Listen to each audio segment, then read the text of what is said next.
Filipenses 4, versículo 4.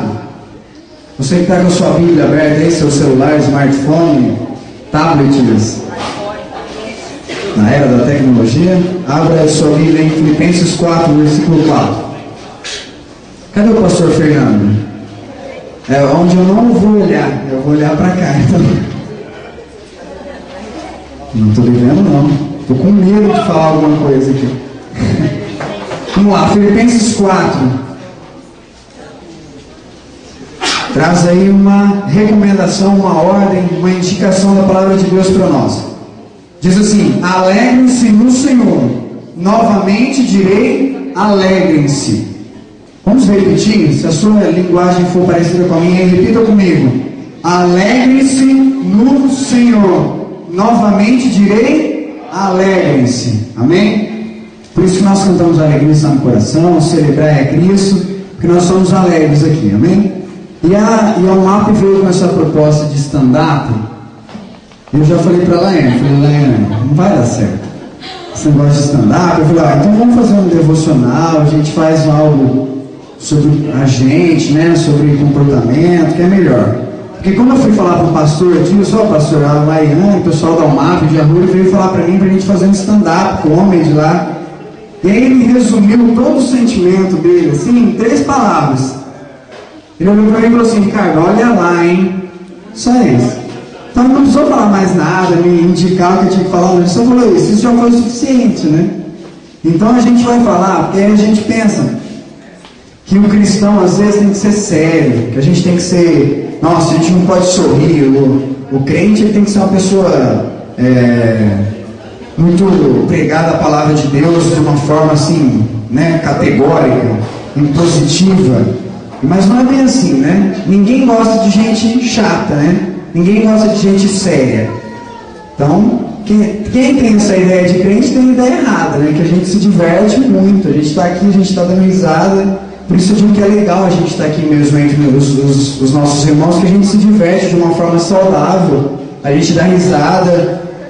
Mas tem muita gente que fala isso: não pode brincar com o nome de Deus, é pecado. E é verdade, Deus é santo, o nome dele não se brinca. Então a gente não pode fazer comédia nem achar graça no que Deus faz. Mas aí ela fica a pergunta: e o que a gente faz? E o nosso comportamento? Será que a gente de vez em quando não é digno de piada? Da gente dar risada do que a gente faz? Será que o nosso comportamento, às vezes assim, Deus não olha lá de cima e fala: nossa, não acredito nisso? Ou será que Deus é um velhinho ranzinza do cabelinho branco que fica lá em cima com uma lupa lá queimando quem está aqui embaixo com raiva? Será que ele não se diverte e fala: olha as coisas que eles fazem? A gente mesmo fala: se eu sou Deus, numa hora dessa eu faço uma besteira. Mas Deus, eu tenho certeza que ele se alegra com a gente também, principalmente quando a gente faz esse tipo de coisa. Então a gente vai falar sobre o comportamento cristão, sobre o nosso comportamento. Então, se eu falar alguma coisa que você acha que foi para você, não foi, fica tranquilo, não é pessoal, tá? Eu vou falar de coisas que eu faço, que você faz, todo mundo faz. Mas se mesmo assim você se ofender com alguma coisa, eu te peço em nome de Jesus, você me perdoa. Até porque se não perdoar, você está lascado, né? Porque Deus só a gente tem que perdoar o nosso irmão, ou ele não vai liberar perdão. Então perdoa. E aí, para a gente pensar nisso, uma das coisas que demonstra que Deus é bem-humorado está até na criação dele. Porque Deus criou o homem, Deus criou a mulher, e Deus criou a barata. Por mais incrível que pareça, foi Deus que criou a barata. E não tem coisa mais engraçada de você ver na mesma cena uma mulher e uma barata? Foi a ordem da criação: Adão, Eva, barata. E aí você vê aquela cena, né, daquele combate na cozinha. Um lado a barata, medindo seus 5 centímetros no máximo, pesando 100 gramas. Não, 100 gramas não, 10 gramas, 100 gramas, 10 gramas. E do outro lado a mulher, 1,60 m de altura, pesando não, melhor deixa pra lá, né? O peso deixa pra lá, pesando ali alguns quilos a mais. E aí aquele embate na cozinha. Mas aí você pode falar assim pra mim: porque tem sempre um chato, igual o pastor falou ontem, né? Tem sempre um chato que vai falar assim: mas Deus criou a barata porque ela é importante no equilíbrio do ecossistema. É verdade. A barata é muito importante. Agora eu queria perguntar para você, e você pensa na sua cabeça, e a asa da barata? É criado para quê? Porque para mim foi um toque de Deus a asinha da barata para ver o negócio pegar fogo mesmo. Porque é engraçado demais uma barata com asa. Porque o que acontece? Quando a mulher vê a barata, a primeira coisa que ela faz é ir e chamar o marido, né? E quando você casa é pior, porque aí você vira o sacerdote do lar, a cabeça, né? E aí ela já grita, você tá vendo lá, bem na hora da falta que vai marcar o gol, e ela chama você, ó, vai lá que tem uma barata enorme lá na cozinha. E aí você tem que ir, porque você é responsável pela proteção da sua mulher. Né, Carol? E aí você vai. E aí você vê aquela barata e já você fala, nossa, cara, para ser herói é muito fácil. Você só arranca a baiana do pé e fala, agora vai. E você olha para ela olha para você e parece que ela faz assim, vem, porque ela não vai até você, ela fica esperando você ir. E você vai.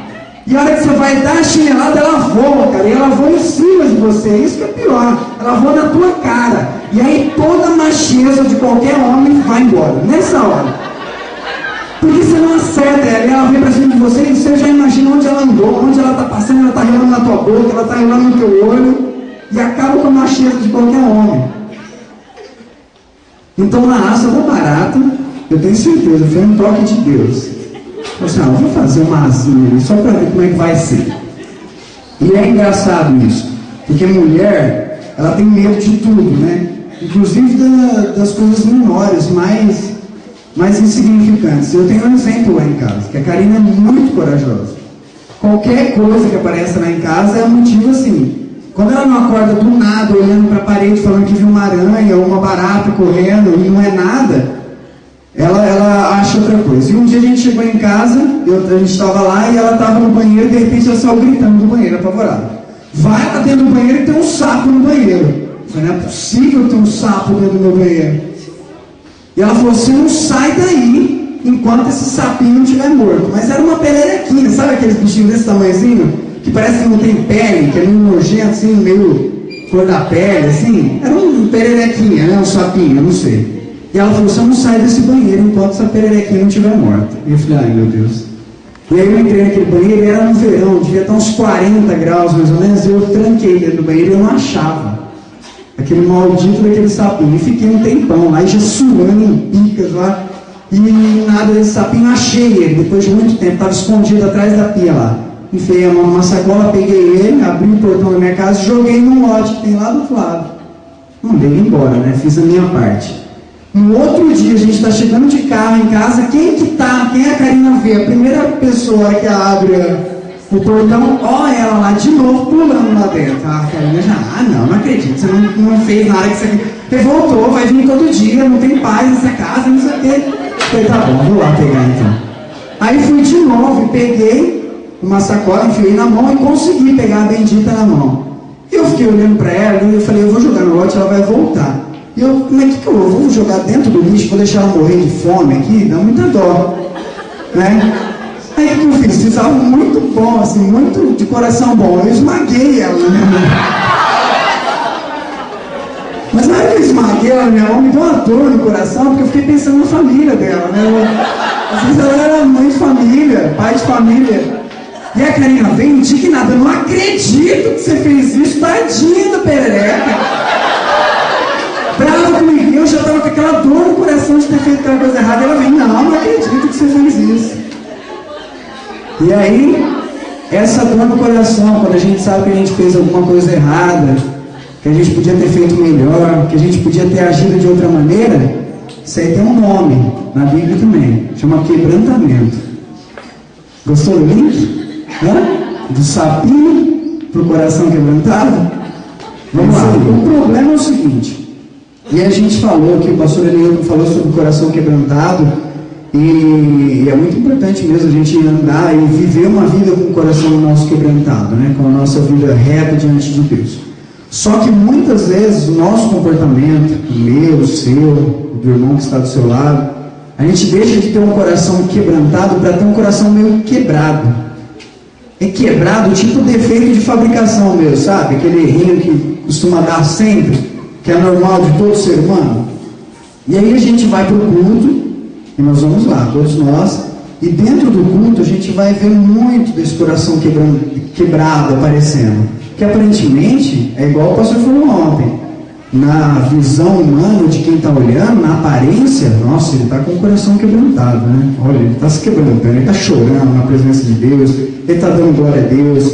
Mas na verdade, às vezes a gente está com o coração meio quebradinho na presença do Senhor.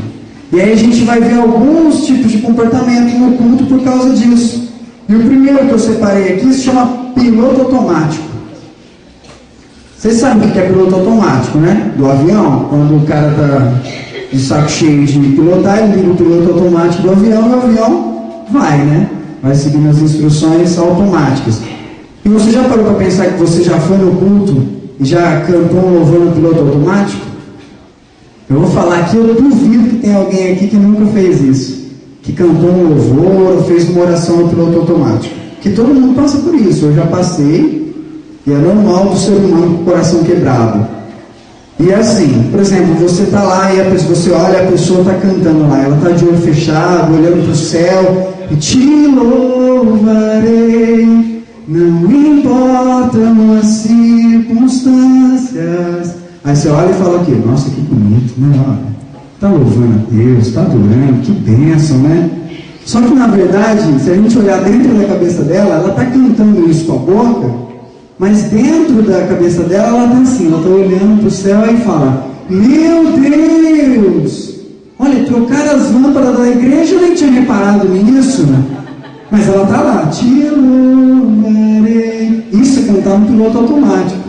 Isso é adorar no piloto automático. Vocês já passaram por isso? Não me deixem somente eu com a mão levantada, já passaram por isso? E a gente faz isso, é normal, é um piloto automático. E tem um outro tipo também. Esse também é bem comum, você vai dar risada, só que não aponte para o seu irmão se ele faz isso também. Que se chama os irmãos Transformers. Todo mundo sabe o que é Transformers? Aqui? Aliás, se você odeia aquela musiquinha do maldito do Camaro amarelo, é por causa desse filme aqui. Porque o robôzinho principal, ele era um Camaro amarelo, e aí então ele é um robô, que uma hora ele é um robô e uma hora ele é um carro, ou ele é um caminhão.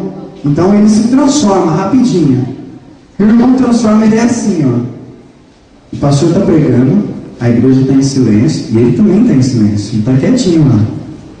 E ele está olhando para o pastor fixo. Só que o pezinho dele está aqui, ó. Alguém consegue ver meu pezinho aqui, ó? E ele está aqui, ó, na cabeça dele.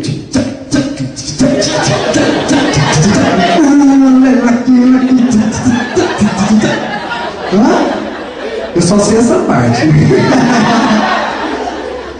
Como você não sabe? Isso aí passa direto na televisão, mesmo se não soubesse, você aprende. Então ele está lá, ó, na cabeça dele. E aí o pastor dá uma assim, amém, igreja? Sabe quando o pastor dá aquela chamada na igreja? Amém, igreja? E ele está lá no tic-tac, ele já fala, glória a Deus, glória a Deus. Ele voltou na hora, foi rápido, transformou. Isso aí acontece quando ele está conversando também. Às vezes você está conversando com a pessoa e ele está te contando uma coisa. Cara, eu já levei cada susto por causa disso. Eu não vou falar quem fez, né? Mas aí às vezes a pessoa está conversando com você e ele está lá, não, porque não sei o que, não sei o que, não sei o que lá, contando uma história nada a ver com o que está sendo pregado lá. E de repente o pastor fala assim, posso ouvir um amém da igreja? Ele já fala, aleluia, você já dá um pulo, né? Mudou de assunto já, ele se transformou. Esse é um crente Transformers. É o cara que se transforma de uma vez, de uma hora para outra. Mas é uma bênção. Nós todos somos assim, nós temos que amar o nosso irmão assim, que Deus ama. Então a gente tem que amar também. E aí tem um outro aqui que eu anotei, que é o irmão sendo tocado. Esse é bom. Porque essa você se engana fácil. Porque você está sentado do lado do camarada, e o pastor começa a pregar, e ele está lá naquela pregação fervorosa, e falando do Espírito Santo, vai tocar sua vida, vai mudar, você vai sentir o toque do Espírito Santo, de repente ele dá uma tremida assim, né? Você fala, nossa, olha, o Espírito Santo aqui do meu lado, tocando na vida do meu irmão. Que bênção, né? Você fala, olha como é que é bom, o Espírito Santo tremendo. E aquele irmão foi tocado mesmo, pelo celular no bolso. Vibrou. E ele assustou. Você não deve deixar seu celular ligado dentro da igreja, nem no vibra, mas aí ele deixou. E o pior é que ele pega o celular. E aí ele olha o celular. E ele fica olhando para o celular lá no bolso. O celular que tocou a vida dele. E o pior é que ele abre para ver o que é. Aí ele foi ver uma mensagem que chegou. Aí ele abre a mensagem, aí ele vai ler a mensagem. E o pior é que a mensagem é do irmão do Leleque, lá do outro lado da igreja, perguntando se ele já viu o clipe novo dos meninos do Leleque lá. E ele vai lá, e aí do outro lado da igreja ele fez assim: vi, beleza, fui tocado. O pior de tudo é que o pastor não pode nem reclamar. Sabe por quê? Porque aí se chegar no final do culto e o pastor chegar para ele e falar assim: olha, irmão, você ficou no celular lá o tempo inteiro, o que está acontecendo? Não prestou atenção? Ele: não, pastor, meu celular é smartphone, meu celular tem um aplicativo da Bíblia. Eu estava acompanhando o texto aqui, ó. Inclusive, enquanto o senhor estava falando comigo, eu abri um texto aqui que diz assim: não julgais o vosso irmão. E o pastor sai de ruim na história ainda. Ah, tá bom, irmão, Deus abençoe, né? Deus está vendo. Mas tá bom, então vamos lá. E é interessante porque Deus sabe disso. A gente acha que engana os outros, né? Mas Deus sabe. E Deus sabe tanto que a gente tem esse coração meio com defeitinho de fabricação, que a gente faz esse tipo de coisa, que Ele alerta a gente, muitas vezes, na palavra dEle. Se você abrir a sua Bíblia aí, mas eu vou ler o texto aqui, em 1 Tessalonicenses 5:22, ele diz assim, ó: fujam da aparência e de tudo o que é mal. Fujam. Isso é uma ordem, fugir. E ele quer dizer fugir mesmo. Sabe o que é fugir? Sair correndo, sebo nas canelas, vaza, não fica esperando não. Porque tem vezes, e a Bíblia fala isso, que a gente tem que resistir às tentações. Não fala na palavra de Deus? Resistir ao diabo e ele fugirá de vós. Mas tem hora que resistir não é suficiente. A gente tem que resistir, mas a gente tem que fugir. E o que é fugir? Quando aquele cara vem para você e te faz uma proposta de negócio: ó, cara, vamos fazer um negócio aí, ninguém pode ficar sabendo, tal, meio por debaixo do pano, mas não dá nada não. Não vai acontecer nada não. Vamos aí, você vai ganhar dinheiro pra caramba, você vai ficar rico com isso aqui, ó. Foge. Não é resistir, fala assim: ah, será? Não sei, vou pensar, vou analisar. Não, foge. Agora eu vou falar um que tem mais a ver com a gente aqui, né? Eu não, eu sou casado. Eu posso. Mas quando às vezes o beijinho começa a ficar mais empolgado, sabe? Aí as mãozinhas, cuidado mãozinha onde pega, né? Cuidado boquinha, não sei o quê. Quando o negócio começa a esquentar assim, foge. Não resiste. Porque resistir é sinal de cair, cara. Você não vai resistir. A nossa carne é fraca. A palavra de Deus diz que a nossa carne é fraca, mas o Espírito é forte. Então não vai na tua carne não, que você não vai dar conta de resistir. Você vê lá aquela coisa maravilhosa criada por Deus, bonita por natureza, você não vai resistir. Então foge, cara. E fugir não é fugir assim: ah, daqui a pouco eu volto. Não, cara, monta na tua moto e vaza. Monta no teu carro e vaza. Não fica esperando não. Vai embora mesmo. Porque acontece um problema muito grave quando a gente acha que a gente pode resistir a esse tipo de coisa. Resistir a uma vida assim, né? E aí a gente fala assim: não, não resisto. Só que não é fácil viver em santidade. E aí nós já estamos no segundo tema do nosso retiro. Como que é o nosso comportamento em relação à santidade? E como é difícil viver em santidade? É difícil mesmo, cara. Não é fácil. Mas aí a gente fala assim: não, eu posso resistir, eu vou aguentar. Eu aguento isso aí, tentação do diabo, do capeta. Eu vou resistir. Só que tem um problema. Eu vou falar uma coisa aqui, mas as mulheres, por favor, não fiquem chateadas comigo. E me perdoem se ficarem chateadas. Vocês já assistiram aquele filme O Diabo Veste Prada? Já? Só que aqui, filho, o diabo veste saia. Hã? Mini saia. Aí, filho, se você não estiver muito firme ali na tua convicção da tua palavra de Deus, você cai. Porque aí o cara passa e vê aquela mini saia e fica olhando, mas ele passa correndo. E ele corre. Aí daqui a pouco ele passa de novo, só que ele já passa meio olhando, diminuindo o passo. Na terceira ele já dá uma paradinha, dá uma olhadinha. Na quarta ele parou. E ele vai lá. Ele já vai em direção à tentação.